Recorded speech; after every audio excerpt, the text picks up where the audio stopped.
আহলুল জামা। আহলুল জামা মানে সাহাবায়ে কেরামদের মধ্যে অনেক বিষয়ে এক একজন এক একটা ব্যাখ্যা দিচ্ছেন।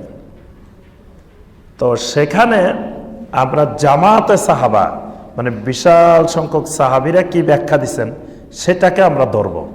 একজন দুইজন ভিন্ন মত দিতে পারেন, এই ভিন্ন মতটা আমাদের কাছে গ্রহণযোগ্য না।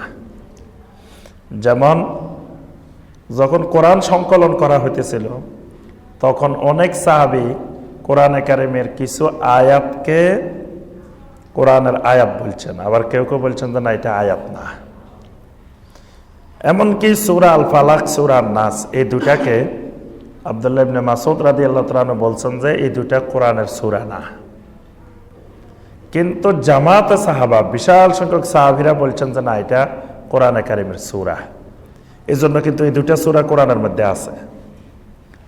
আবার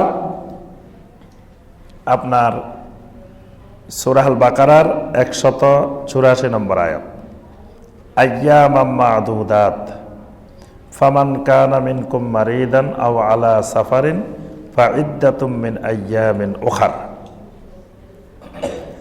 এখানে আল্লাহ পাক বলছেন যে রমাদান মাস নির্ধারিত, কেউ যদি রমজান মাসে অসুস্থ থাকে অথবা সফরে থাকে তাহলে সে পরবর্তীতে ওই সিয়ামগুলো আদায় করে নেবে। কিন্তু আরেক জায়গায় কোরআনে কারিমে আল্লাহ পাক বলছেন যে আইয়ামিন উখারিন মুতাতাবিআত, মানে যেভাবে কাজা হয়েছে ঠিক সেইভাবে আদায় করতে হবে।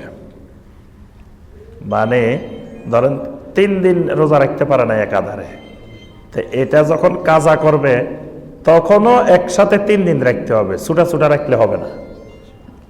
এটার নাম হলো মুতাতাবিআত। কিন্তু এখানে মুতাতাবিআত নাই সূরা আল বাকারার 185 নম্বর আয়াতে, কিন্তু অন্য সূরার আয়াতে মুতাতাবিআত আছে। এখন কোরআন সংকলনের সময় কোন কোন সাহাবীরা বলছেন যে এখানেও মুতাতাবিআত হবে। সূরা আল বাকারার 184 নম্বর আয়াতে যে ফামান কানা মিনকুম মারিদান আও আলা সাফারিন ফাইদ্দাতুম মিন আইয়ামিন উখারিন মুতাতাবিআত। এই যে মুতাতাবিআত একটা শব্দ, কোন কোন সাহাবীর মত হলো এখানে এই শব্দটা আছে, কিন্তু অধিকাংশ সাহাবীরা বলছেন যে না এখানে এই শব্দটা নাই।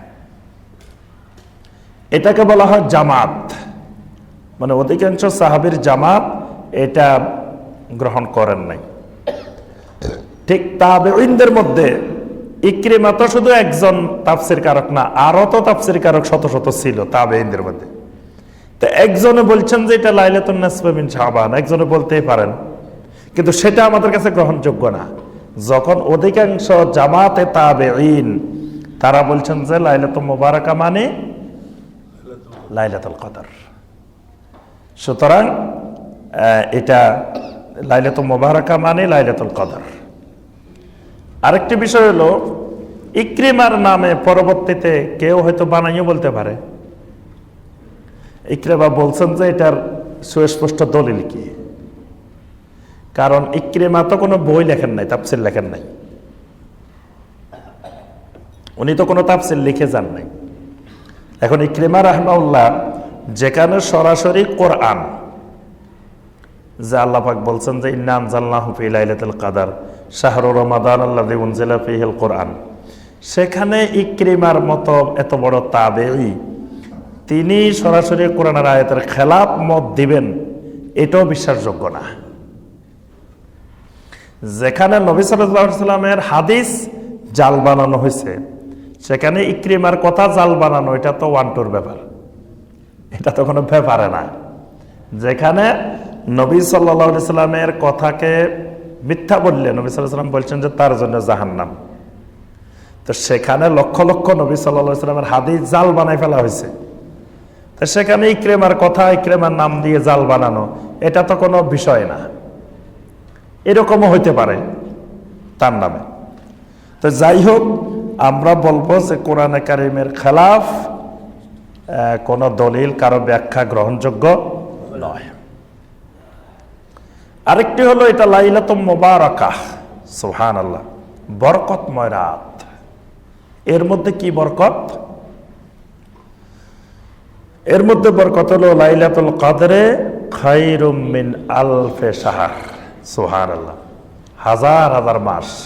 এখানে আলফে শাহর মানে খালি গোনা গোনা 1000 মাস না, হাজার হাজার মাসের চাইতেও উত্তম। তাহলে কত বরকত আল্লাহ পাক নিহিত রেখেছেন।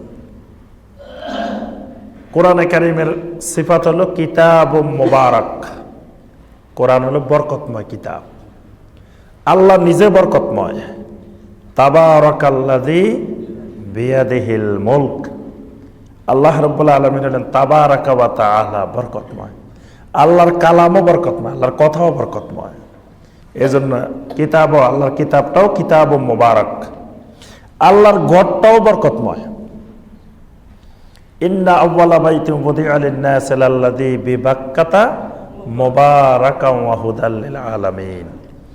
আল্লাহর ঘরও বরকতময়। তাহলে আল্লাহর কিতাবও বরকতময়, আল্লাহর ঘরও বরকতময়, আল্লাহর নবীও বরকতময়। তাহলে যেই রাত্রিতে আল্লাহর কিতাব নাজিল হয়েছে সেই রাতটাও লাইলাতুল মুবারাকাহ, সুবহানাল্লাহ। এজন্য কোরআনে কারীম এমন এক কিতাব, এইটা যার সাথে যেখানে যে অবস্থায় লেগে যাবে তাকে বরকতময় বানায় ফেলবে, সুবহানাল্লাহ। আপনার কোরআনে কারীম যেখানে লেখা আছে, কোরআনে কারীমের মূল কপি, এটা তো হইল ফটোকপি। মূল কপি কোথায় আছে? লাওহে মাহফুজে। যে লাওহে মাহফুজ, বাল হুয়া কুরআনুম মাজিদুন ফি লাওহিম মাহফুজ। কোরআনে কারীমের মূল কপি আল্লাহর কাছে আছে, সেটা লাওহে মাহফুজে আছে। লাওহে মাহফুজটা কোথায়? আল্লাহ সুবহানাহু ওয়া তাআলার আরশে আজিমের ডান পাশে ঝুলন্ত অবস্থায় আছে, সংরক্ষিত একটা পলক জ্বলন্ত অবস্থায় আছে। তো এটা দেখেন, মাত্র একটা ফলক, একটা লাউহ। লাউহে মানে বুঝেন তো? লাউহে মানে ফলক, বুঝেন কিনা? ফলক বুঝছেন কিনা? ফলক বোঝার জন্য সহজ হলো, আমরা ওই যে পর্দা দিই না, পর্দা দিয়ে যখন সাহায্যে, ক্যামেরার সাহায্যে কিছু দেখাই ওয়ালের মধ্যে প্রজেক্টরের মাধ্যমে, এই যে একটা পর্দা দিয়ে পর্দার মধ্যে যে দেখায়, এটার নাম লাউহ, এটার নাম হলো ফলক। ঝুলন্ত একটা পর্দা। হ্যাঁ, এইটাও এরকম সংরক্ষিত একটা পর্দা, এটা ঝুলন্ত। এটার মধ্যে কোরআন সংরক্ষিত আছে, সুবহানাল্লাহ। তো একটা পলক, এটার মর্যাদা, এটার সম্মান কত বেড়ে গেছে যে এটা রব্বুল আলামিনের আরশে আজিমের ডান পাশে ঝুলন্ত অবস্থায় চলে গেছে। এটার দামটা এত বাড়াই দিছে কিসে? কোরআন। এটার মধ্যে কোরআন লেখা হয়েছে, এই জন্য এটার দাম, এটা আরশে আজিমের কাছে চলে গেছে।